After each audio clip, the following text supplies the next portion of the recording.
80% of prescriptions filed in Canada are generic. That means the vast majority of the pills, capsules, and tablets dispensed in Canadian pharmacies every day went through a rigorous development and manufacturing process that most people, including many inside pharma, have never seen clearly mapped out. Today, we are going to change that. Hello, I'm Raghuveer Singh Parmar, Director Scientific Affairs at Resolve Mass Laboratories, and we work with pharma and biotech teams every day to take generic drug products through formulation development and GMP manufacturing here in Canada. Today, in this discussion, we are going to walk through how generic drugs actually get made from API characterization to the notice of compliance. Let's talk about Canada's generic drug market, and let's start with the scale. Generics represent roughly 80% of the prescriptions dispensed in Canada, yet they account for only about 25% of the total drug spending. That gap, high volume controlled cost, is precisely what makes this market both essential to the healthcare system and attractive to the manufacturers. But accessing it isn't straightforward.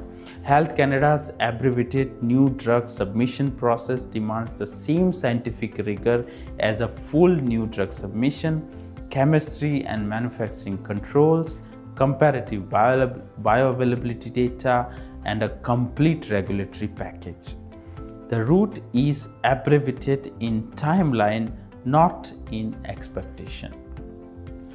What makes a drug generic? So what actually qualifies a product as a generic? Legally and scientifically, a generic drug must contain the same active pharmaceutical ingredient, the API, at the same dose, in the same dosage form, by the same route of administration as the reference brand drug.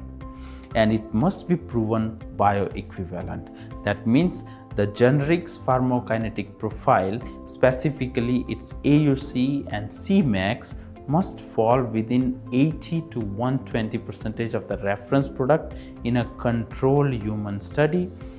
That 80 to 120% window is tighter than it sounds.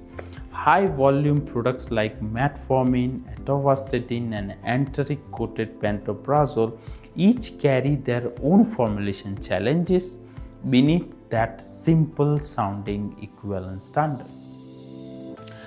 What is a CDMO? That brings us to the question of who actually makes this product. In many cases, the company that owns the drug, the sponsor, doesn't manufacture it themselves. They partner with a contract development and manufacturing organization, a CDMO. The sponsor retains the product IP and files the regulatory submissions in their own name. The CDMO provides the GMP certified facility, the manufacturing expertise, and in many cases the development services, formulation work, analytical method development, stability programs.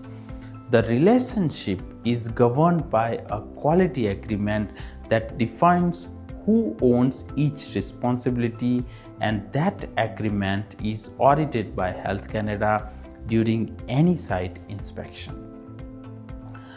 Why use a CDMO? So why do sponsors choose to work with a CDMO rather than building their own manufacturing operation? 3 reasons that come up in almost every conversation. First, speed to market. GMP facilities are expensive and time consuming to build and validate. A CDMO that's already certified, already inspected, means your first GMP batch can happen in months, not years. Second, regulatory expertise. Experienced CDMOs have submitted to Health Canada before.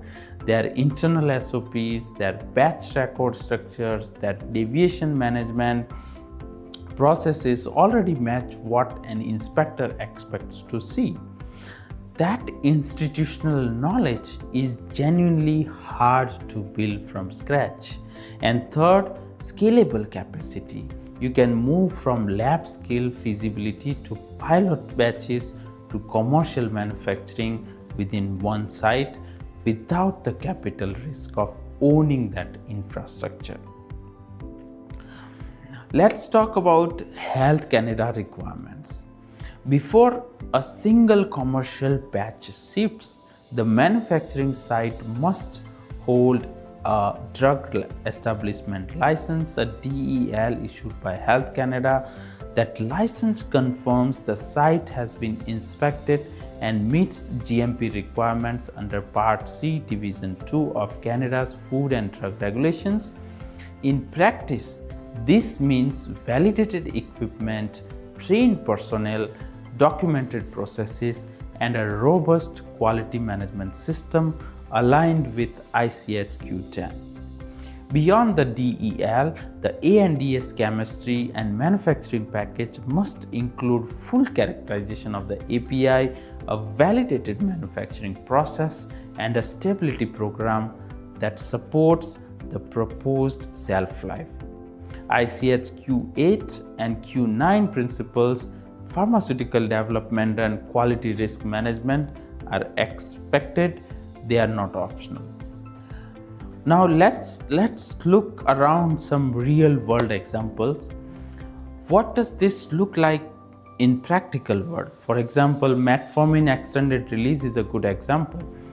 A hydrophilic matrix tablet that sounds simple but demands careful dissolution profiling across multiple media to satisfy both Health Canada and any future FDA filing. Generic oncology orals present a different set of challenges: strict containment requirements, specialized cleaning validation, operator protection protocols. At Resolve Mass, we have supported sponsors from pre-formulation feasibility through ANDS ready packages, and in more than one cases, we have caught process gaps during development that would have generated major deficiencies in a Health Canada review. The cases are different, the lesson is the same. The CDMO that you choose is effectively your scientific and regulatory co-pilot. 5-stage manufacturing process. So this brings us to the process itself. What actually happens stage by stage? So it starts with API characterization, polymorphic form, particle size distribution, solubility, hygroscopicity. Everything downstream depends on knowing your API deeply. Stage 2 is formulation development, prototype batches, excipient comparability, dosage form design. Stage 3 is analytical method development, validated assay and impurity methods that will carry through your ANDS.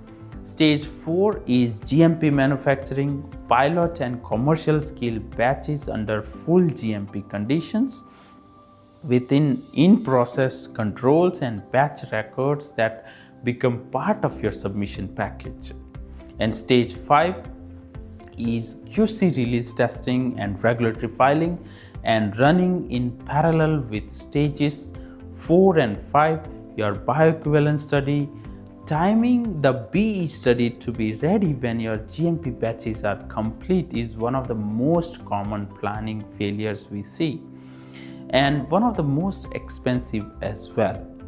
A 12-month submission delay because BE data wasn't ready is very avoidable with the right upfront project plan.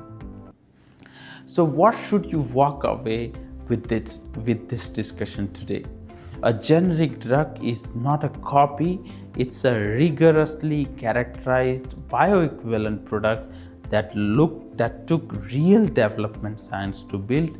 CDMOs exist to give sponsor access to the science and GMP infrastructure without building it themselves.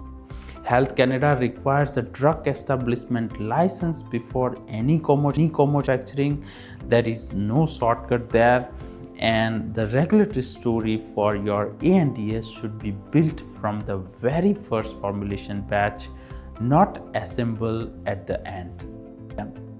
If you are working on a generic drug program and if you need a Canadian CDMO partner who take you from API characterization through a Health Canada ready ANDAs package, Resolve Mass Laboratories works with small and mid-sized pharma teams at every stage of that journey. Thank you so much for watching this session until now. Goodbye for now and see you in the next coming videos.